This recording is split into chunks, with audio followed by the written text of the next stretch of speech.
Fala galera, beleza? Bem-vindos ao canal O Gerador de Riqueza. Felipe aqui, espero que todos vocês estejam muito bem. Investidores, investidoras, hoje, dia 22 de setembro, então praticamente entramos na reta final do mês e também na reta final do ano. Caixa Seguridade dando esperança, na minha visão, próximo de R$ 11, volto a aportar, principalmente antes dos dividendos, antes dos anúncios de proventos. Dividendos da Copel e Semig foram anunciados no dia 20. Eu não trouxe aqui no canal e falaria um pouco hoje sobre as datas, comentar um pouquinho sobre a periodicidade, que foi um tema muito interessante, e falar também sobre Gerdau, se vale a pena ou não aportar. Então, Caixa Seguridade, novas quedas, hora de entrar. Pessoal, então hoje, né, nós tivemos aí alguns papéis com quedas, caso da Caixa Seguridade, própria Transmissão Paulista de lado aí há um bom tempo, né? Nesse preço de entre 24 e 23,50, 23,70 é um bom preço na minha avaliação para ir aumentando posição de pouco a pouco, semanal.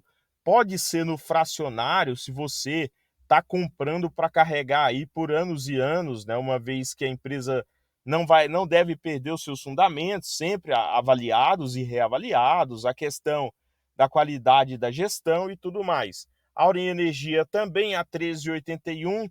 Gosto de pegar abaixo de R$ 14. Entrou uma ordem ontem a 13,75, uma boa ordem também, e vamos comprando antes dela fazer novos grandes anúncios de proventos. Agora a Cielo, 3,30. Hoje aí o papel teve ficou de lado, né? Ganhou aí um refúgio, né, de curto prazo, porém continua apanhando do mercado. E Semig e Copel, duas que anunciaram dividendos. A Caixa Seguridade nos últimos 6 meses subiu bastante para uma empresa que é mais ali do setor de previsibilidade, perene, né, com pouca volatilidade. Você tem uma alta de quase 30%, mais os dividendos que devem ser anunciados.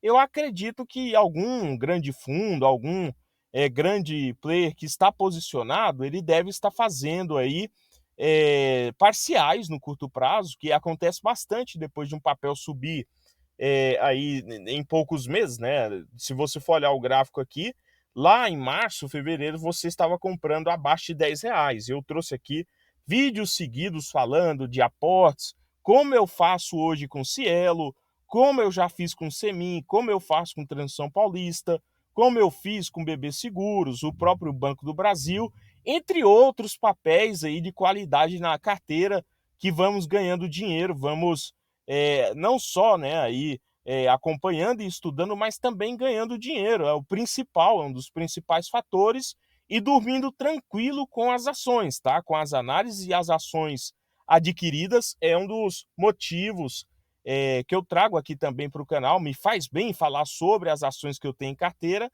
porque aí você dorme mais tranquilo, uma vez que toda vez que você fala mais sobre um papel, você aprende mais sobre ele. A vontade de pesquisar e saber a realidade a fundo te leva a ter uma consciência e um discernimento do que está acontecendo no momento, tá?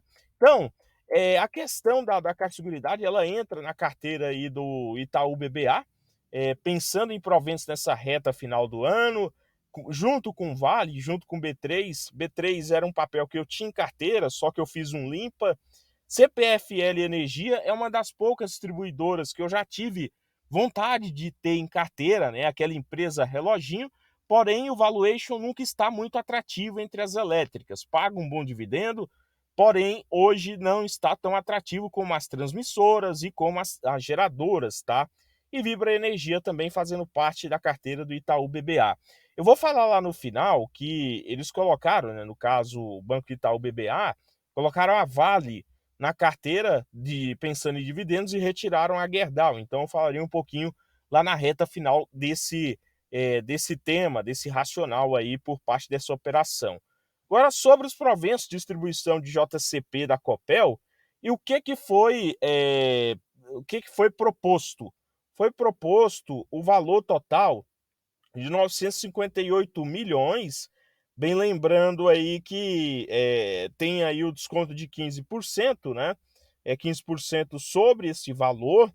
e parte disso também foi em dividendos, tá? Então, 913 milhões por proventos em juros sobre capital próprio e 44 milhões em dividendos, tá? Então, em duas parcelas, nos quais 456 de valor bruto devem ser pagos até o dia 30 de 11 de 2023 e o restante, o valor maior, até o dia 30 do 6.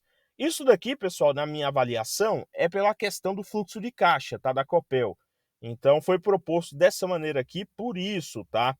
Pensando em valor por ação ordinária, sem o desconto de tributos, você estaria falando aí de zero, né? 0,29 por ação, com posição em direito no dia 29 de setembro, passando a ser DataX no dia 2 de outubro.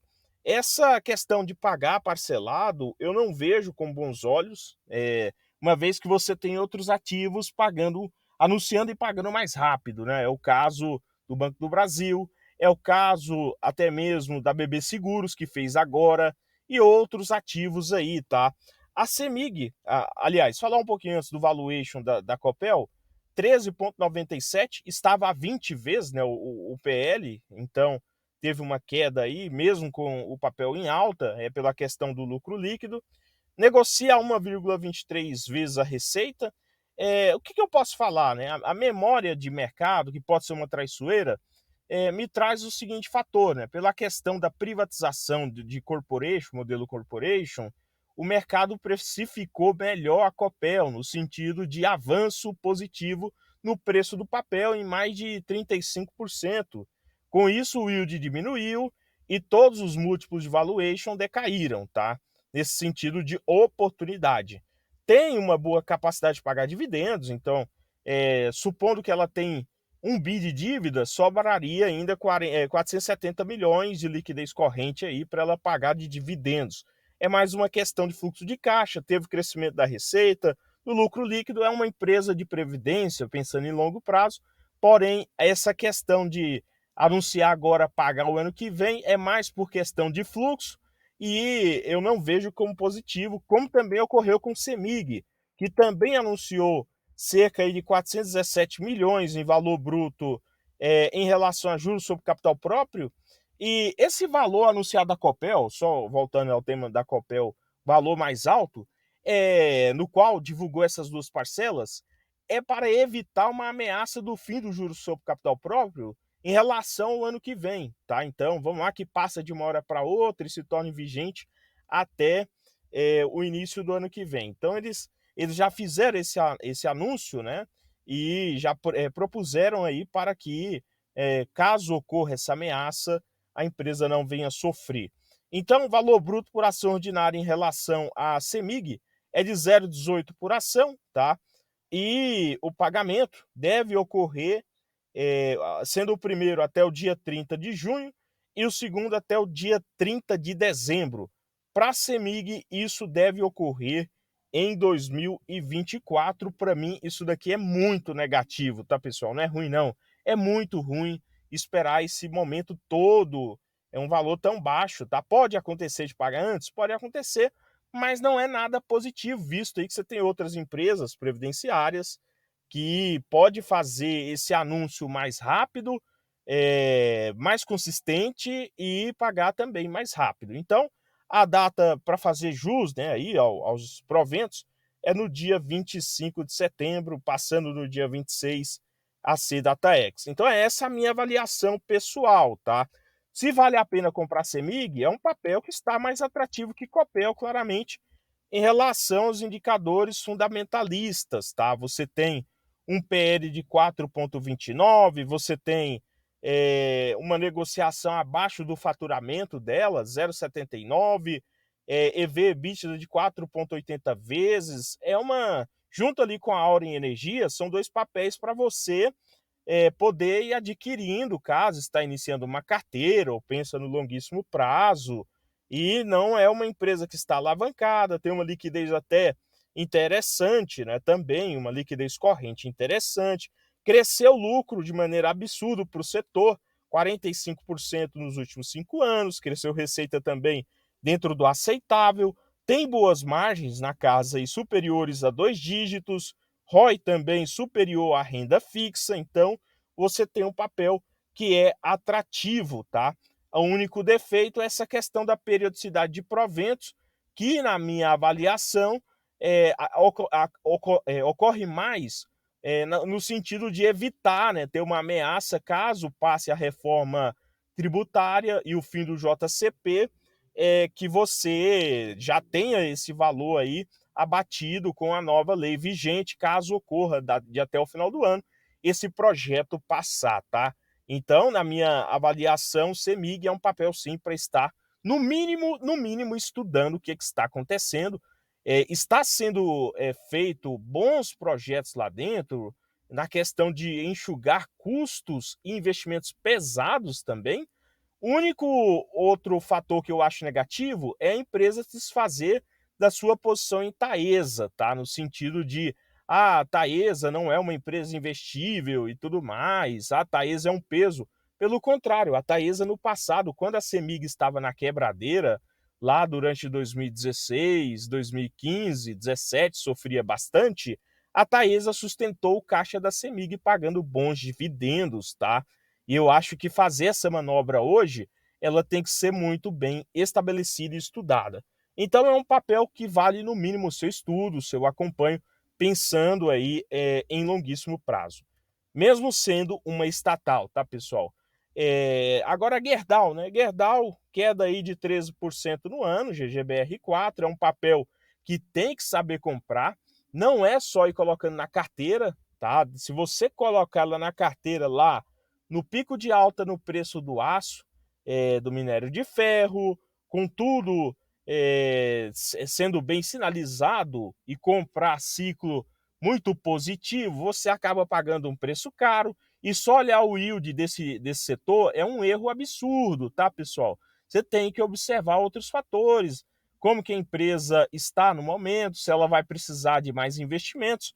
Uma coisa boa que nós podemos perceber, né, é perceptível, dessas empresas do setor de aço, mineração, de commodities no geral, é que nessa última década elas conseguiram fazer aquele jogo financeiro muito bem, né?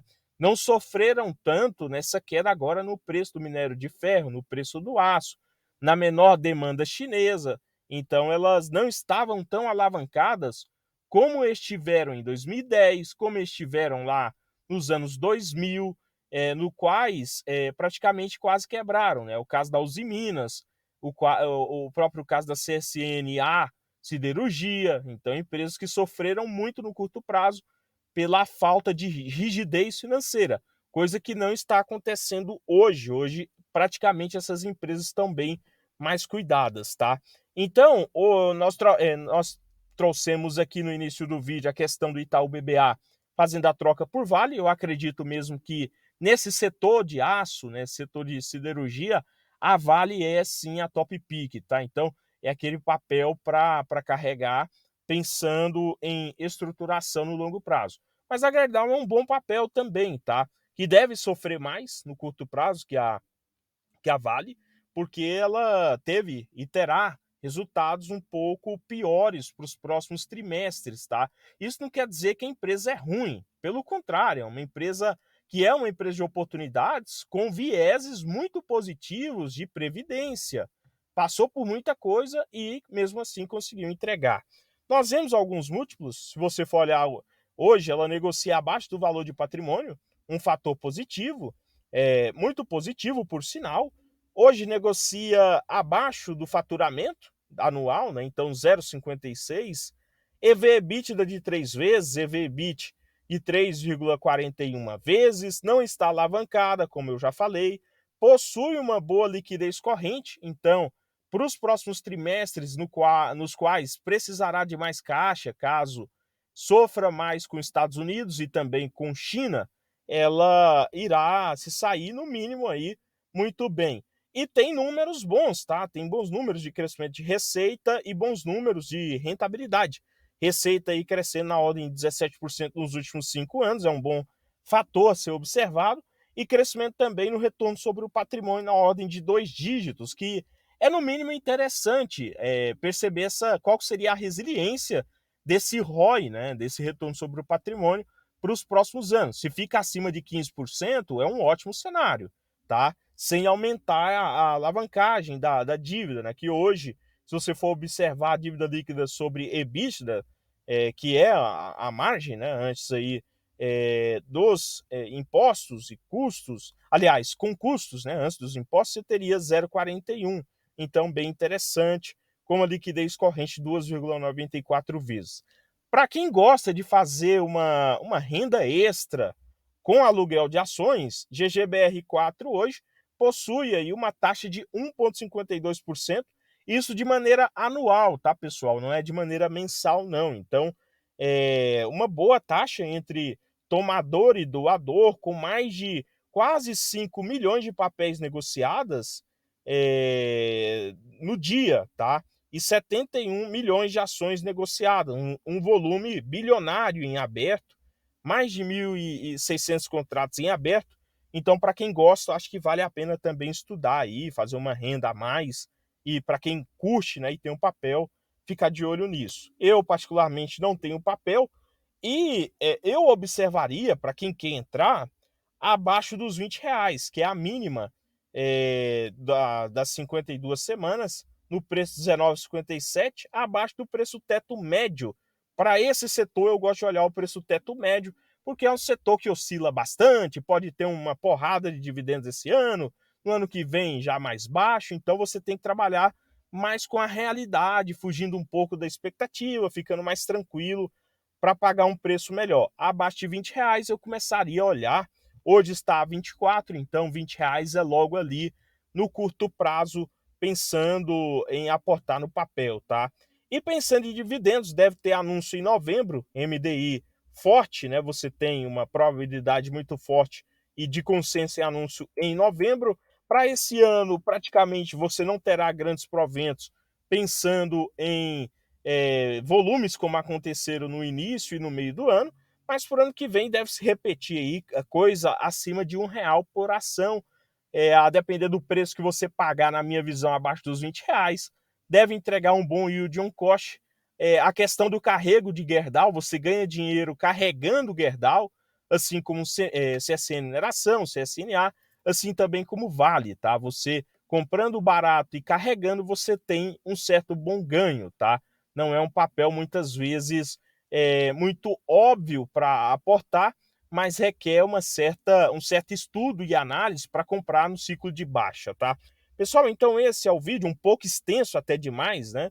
Não representa uma simples recomendação de compra ou venda. Se você ficou até aqui, muito obrigado. Inscreva-se, compartilhe, curta e se torne membro. No mais, eu vou encerrar para não ficar mais extenso que já ficou. Desejo a vocês bons aportes e até o próximo.